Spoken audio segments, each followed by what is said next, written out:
Join us for Maine Challenge, where we're going to talk about COVID-19 with Dennis Bailey, who's been there and done that.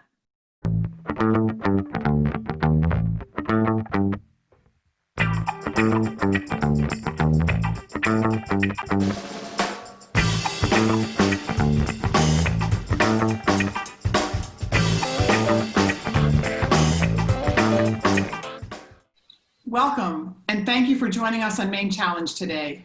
I am Betsy Sweet, and as of today, I am going to be one of the rotating hosts for the Maine Challenge, along with Chuck Kruger, where we are going to talk about issues of importance and meet with important people and people doing amazing things to bring about the challenge of making sure that Maine is the best place to live and work and raise a family. So thank you for being with us. Today, we turn to COVID-19 because how could we not? Right? This past week, we've had a lot of bad news about the rising cases in Maine. We hit records every day of the number of people tested positive in Maine. All across the country, we see the numbers rising, the numbers of death rising, the numbers of people in hospitals, the shortage of PPE again that we had before, shortage of beds all across the country. So it is time to really talk about this and take this seriously. And we have the great honor to have with us today my friend and colleague from many years ago, Dennis Bailey. Dennis, thank you so much for joining us, and I'm so happy to see you upright and smiling. And just tell people a little bit. So Dennis is a partner in Savvy Inc., which is a public communications and a publicity and communications firm, and lives in DC now, but has lived in Maine for most of his life. And you may remember him because he was the press secretary for Angus King. He and I, he was a reporter for Portland Press Herald. He and I did a lot of work together. We met, I think the first time we worked together was on Tom Andrews' congressional campaign, where we had a great big upset against the machine, which was really fun. And most importantly, Dennis is a dad, and he is an incredible musician and plays in a band, and most recently has spent quite a bit of time in the hospital as someone with COVID-19. So Dennis, thanks again for joining us. It's so good to see you up, my friend. Yeah. So tell us first, how are you doing? How are you feeling? How's it going? How's the recovery? All of that. It's actually going pretty well. It's slow for me. I'm impatient. I'd like to get going. I'd like to get up and sing. But actually, I'm not doing that badly. Just in the last couple of weeks, my lungs have recovered. I'm not using oxygen much anymore. I'm not getting winded. I can go for walks, which sounds like a simple thing, but just a few weeks ago, just rolling over in bed, I'd be out of breath. So gosh, Dennis. Going for a walk is amazing. Wow. Yeah. Wow. First time I went a few weeks ago. Your chronicles in the, Dennis also, if you haven't read it, go to the Portland Press Herald and read about his journey, because it's awesome. It was so great for you to have chronicled that. So tell us a little bit, for people who haven't read it yet, just tell us a little bit about your journey and, just in a encapsulated version, what it's been like for you. I've learned a lot. This is not the flu. Everybody still believes this is the sniffles or the flu. I've got news for you. It's not. I've had the flu many times. I'm a relatively healthy guy. I've never been in the hospital. Well, when in the second grade, I guess I got my tonsils out, but I'm not. It came on, it was just, let me tell you the whole story. I was actually planning a trip to Wyoming with some friends, and this was in end of September. And I decided I better get a flu shot before I went. So I went to my clinic right here in Adams Morgan and got a flu shot. And the next couple of days, I didn't feel very good. I got a fever and scratchy throat, and I had weird body aches, which were unusual, and just in like my torso. I called my doctor, and she said it's just probably from the flu shot. Yeah.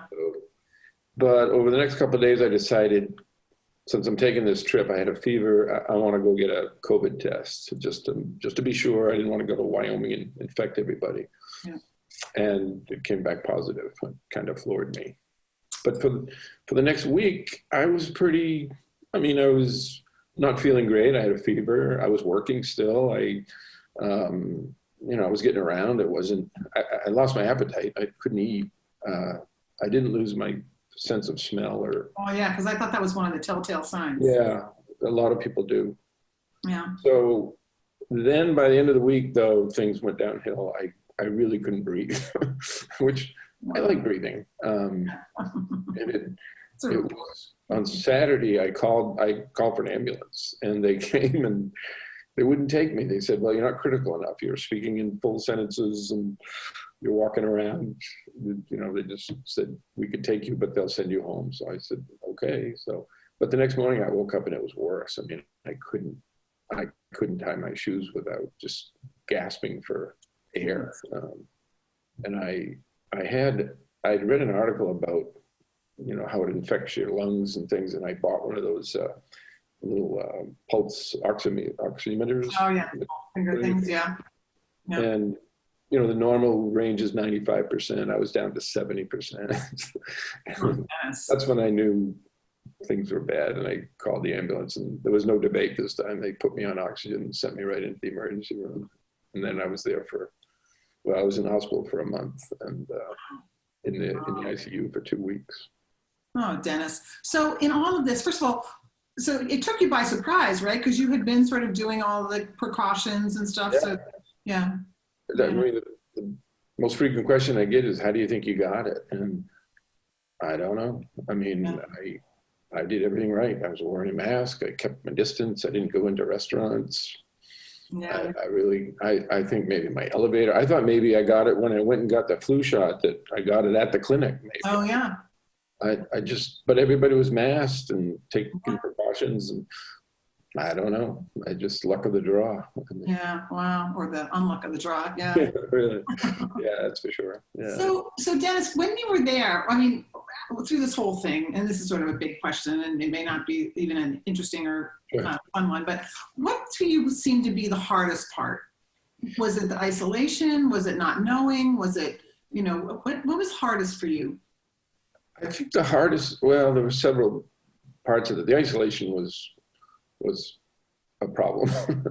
I think it was not knowing. I mean, the knowledge base is still evolving. Yeah. So doctors can't give you they can't make you feel good, really. I mean, I would ask, like, yeah. And they're like, well, they really can't, because the nurses told me later that they'd seen so many, one nurse told me they had a 40-year-old guy, healthy guy, come in, he had COVID. They worked on him, and she came in the next day and he died. And they'd seen this repeatedly, that, people, and if there's one phrase I heard more than any other, it affects everybody differently. So some people come in and they're there for 2 or 3 days.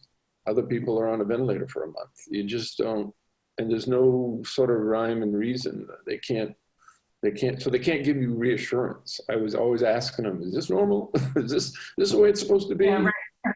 They're like, what's going to happen next? Yeah. Yeah. That was the sort of scary part. It was just, to not know. Any minute it could change, and you just didn't know. Mm-hmm. Wow. Well, even at home, you had a couple days where you were feeling fine, and then so it really, I think that's what we hear over and over again, is that the path of this is so unknown. But you talked a little bit about the nurses and in the hospital. I just want to talk. So there's been a lot of talk about the essential workers in this. And, just this past week in New York, the nurses went out on strike because they didn't have access to enough PPEs. And so I just want, I don't know, I'm sure they were the people that you talked to while you were there, and no one else could. And they're just sort of their role, and, what you think we need to be doing better for them. What was your experience with the essential workers? I don't think people realize the issue with PPEs. I didn't realize it until I saw it in action. I'm in an ICU by myself. There's a big circulator thing going. It's a negative pressure thing. So when they open the door, air doesn't rush out. It sucks it back in. So it's like living with a jet engine. But the nurses, if I call the nurse, for example, if something's up, she has to bundle up. She has to put on the PPE, the mask, the hairnet, the everything, gloves, and she can come in for maybe 2 minutes, and then on the way out, she takes everything off and throws it away. the PPE goes into the garbage every time. So you have to, you can't, I can't call them in for minor stuff. See how they're doing. Yeah, and they like to, just come say hi. I'm bringing in the meal, so I'll bring his medication, and they don't want to go in 100 times, because every time they do it, there goes the PPE.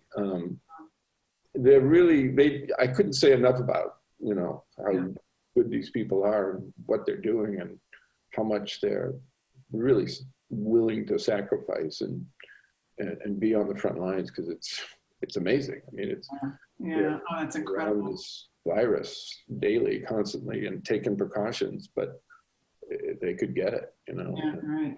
You think of the thousands or millions of people who are serving in those roles, either as EMTs or nurses or doctors or janitors in the hospital, all of that. So, yeah. I had a little bit of an issue with, I was at Howard University Hospital, just by luck of the draw, that's where the ambulance took me.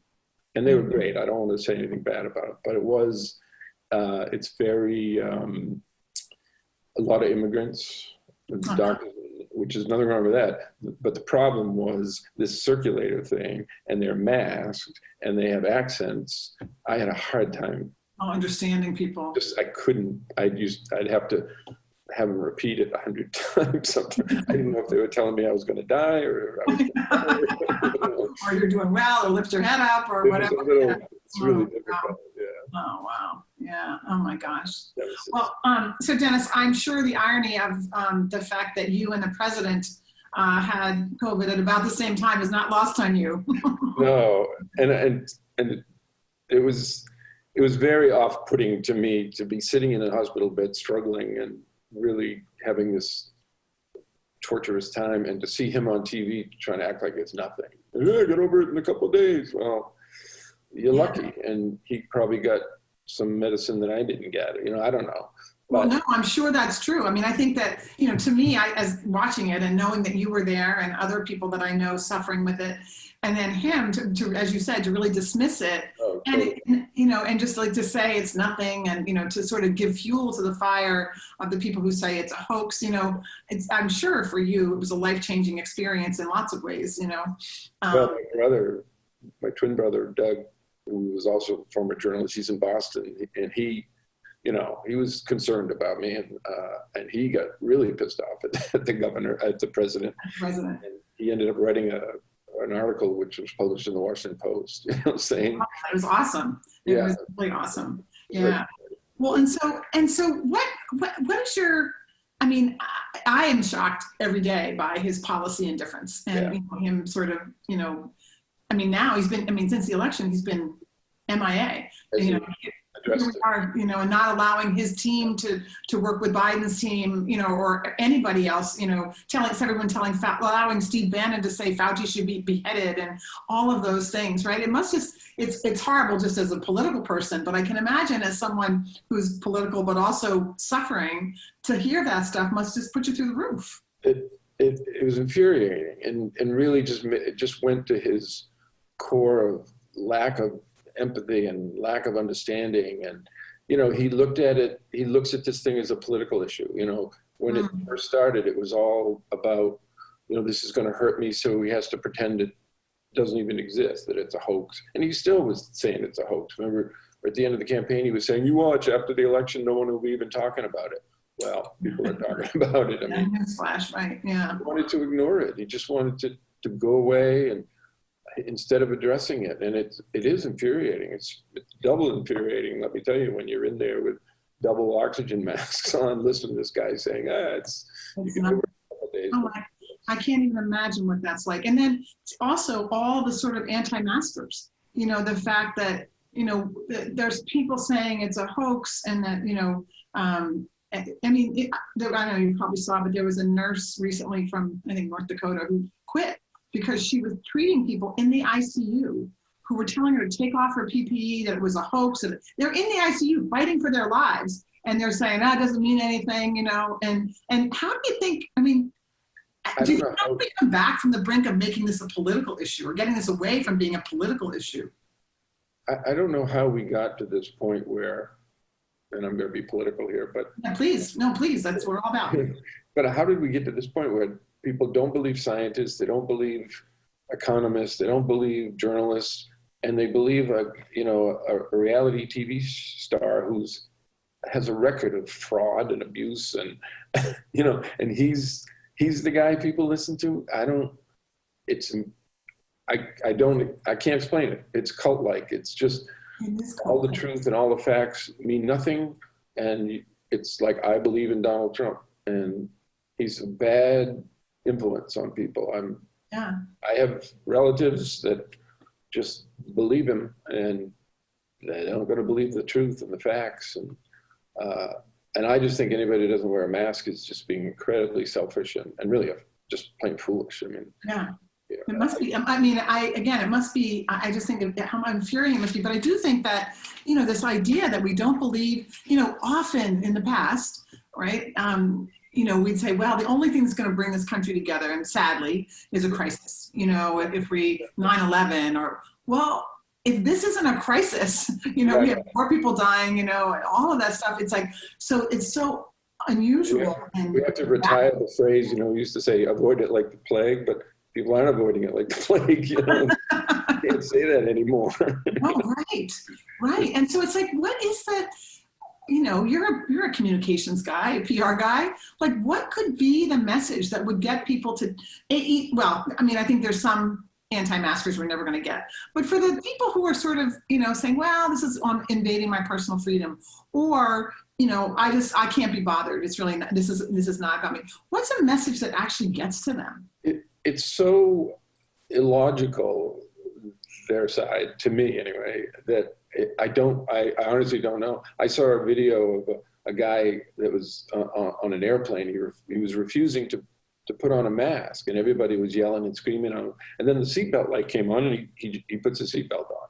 What? It's like, how come the mask infringes on your constitutional right, but you put on the seatbelt when you're told to? I mean, and all these people going into Walmart and places, saying you're infringing on my rights, and there's a sign in the window that said no shirt, no shoes, no service. People abide by that. No one's claiming that that's abridging their right. That's why it's hard to come up with a communications that gets to people, because this is just nonsensical. It seems to defy any kind of logic whatsoever. Yeah, it doesn't make any sense. I mean, and you can't. I get infuriated by, I talk to some friends on Facebook from the right, and, they say something stupid, and I show them an article that totally refutes their position, and they'll go, oh, that's the New York Times. We don't believe that. It's like, what do you believe? Well, and that's, I mean, in some ways though, Dennis, that's your strength, right? Because you've been there, done that, it's like, you can't, listen, buddy, you can't argue with me. I had the double oxygen masks on. Right. I was in the hospital. I put a picture of my selfie on Facebook with me with the double oxygen mask on, and said, if you don't want to wear a mask, how about this mask? Try this one. That's where you're going to end up. It's sad. I don't know how public health and looking out for people became such a political issue. I don't know. I think some of it, I'm curious what you think about this. Some of it is that sort of extreme individualism that I think we've gotten into. We've gotten so much into like, I'll take care of me. I'm going to take care of you. I'm going to take care of myself and my family. And that's what and sort of that sense of like, well, we're sort of in this together. It's so weird. Like, again, we've had crises that pulled us together as neighbors and a country. And this one just seems to have, at least for some people, not everybody, obviously, but for a lot of people, have just dug them in further. Yeah. And people are buying guns, and they're buying, and they're hoarding. And instead of being like, okay, so how can we address this together? Because the other thing that's infuriating, and I think for you probably too, is this isn't that hard to deal with. Like, it's hard to deal with individually, but like in New Zealand and in Vietnam, and there's countries where they just said, look, we're shutting everything down for 4 weeks. We'll give you all the money you need, or not all the money you need, but we'll make sure no one starves, everyone has money, and we're just going to shut it down. And they've had remarkable success. Yeah. But if we can't get people to define it as a problem. Yeah. I mean, here they see it as a big, but I think it starts at the top. I mean, Trump has always he accused somebody at a rally of wearing a mask, saying, "Oh, she's being politically correct." No, she's being smart and looking out for people and looking out for people's health. I mean, it's just, I don't know what to say. I mean, I don't think, I mean, as much as I'm glad that Biden is president, I don't know how he's going to reverse this kind of attitude that we have in this country. Yeah, it is hard to think about how they're going to possibly, sort of like the genie's out of the bottle or whatever. And it's just going to be really hard to come back from this now. I agree with you. And I think, so the other thing is, so I'm assuming, and I shouldn't assume, but that you have health insurance. Yeah. Yeah. Yeah. So that's the other thing that I keep thinking about is this is stressful, really stressful if you have insurance or you have good insurance or, and I'm sure you're going to end up with lots of co-pays and stuff that are awful. But I can't imagine what this is like for people Oh my God. who, don't even have insurance. I was sweating it as it is. I mean, I thought my insurance was pretty good and it would cover it. But they were giving me everything. They brought in remdesivir and convalescent plasma. And, they gave me some sort of steroid that was supposedly going to work. I can't pronounce.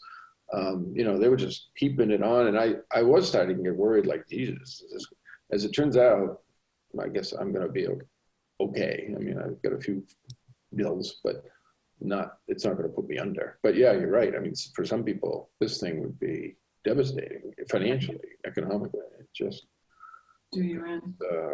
And I don't want anything I say about my experience to diminish what so many other people have gone through and had it worse than me. Yeah. Yeah. When I got in there the first day, they wouldn't feed me or let me drink anything because my oxygen level was so bad. They just assumed I was going to be on a ventilator pretty soon. They wanted an empty stomach. And luckily I avoided it. They gave me all this medicine and my fingers came up after a couple of days. But some people have had it a lot worse because 250,000 people have died. So in that regard, I'm lucky. Yes, so do you worry, Dennis, about long-term impact? Yeah, I told you anything about that? Yeah, I've got appointments coming up with a cardiologist. That's one thing that I don't think they've stressed enough in the coverage. They say it's a upper respiratory disease, and it is, but it's really a vascular disease. It affects everything. It goes after every organ in your body, bladder, heart, brain, whatever. I mean, it has long-term implications for anything. And the other thing I said in my writing was people should do everything they can to avoid it, like wear the mask and distance and all that stuff. The other thing they can do is get as healthy as possible. Because if you get this thing, it's a struggle. And you're gonna want, if you have underlying conditions, if you're overweight or have asthma or blood sugar, I mean, it makes it all much more complicated to take care of. People are dying of COVID, but a lot of them are dying because they're unable to fight COVID. I mean, they're in a condition that they're not able to fight it. That was one thing that because I had a heart issue when I was there. My pulse went up to 160 beats a minute. I remember reading that.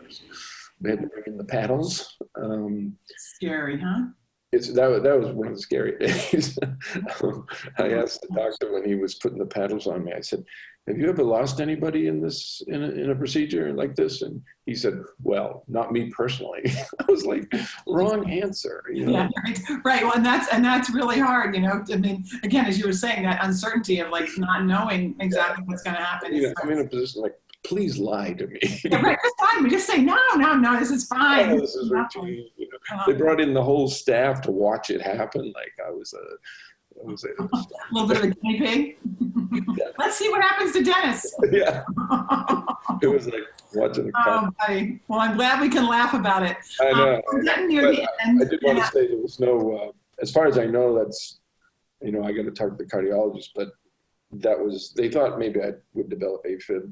Yeah. So far, there's nothing yet, but we're going to check it out. All right, good. So in addition to taking care of yourself and staying away, any other piece of advice that you have before we go? Well, you can't be too careful. I mean, you really can.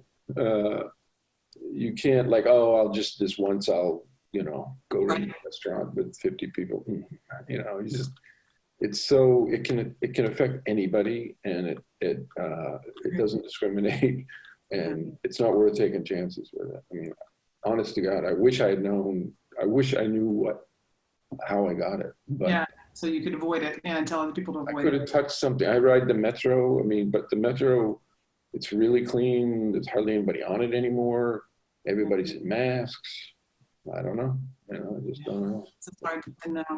Yeah. All right, so I want to ask you the most important question. Have you written a song about this yet? Not yet. I haven't. My brother's a better songwriter than me. Maybe we'll get together and write one.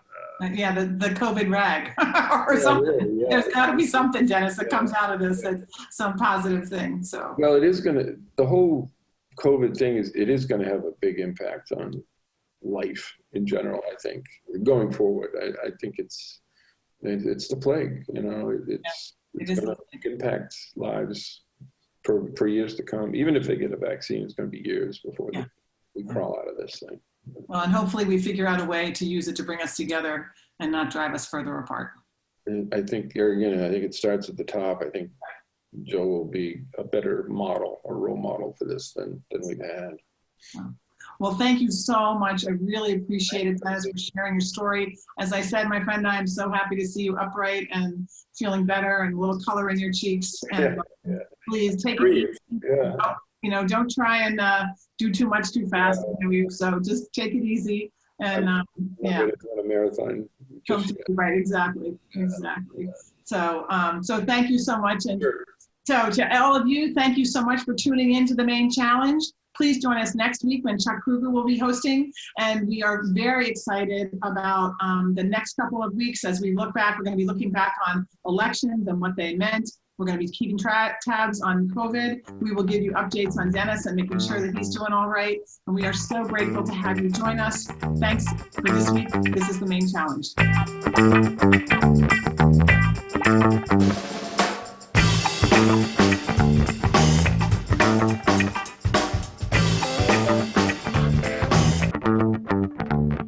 Show your support for Maine Challenge and LCTV's programming. We're all about community. Please go to lctv.org to make a contribution. Your support makes us stronger together.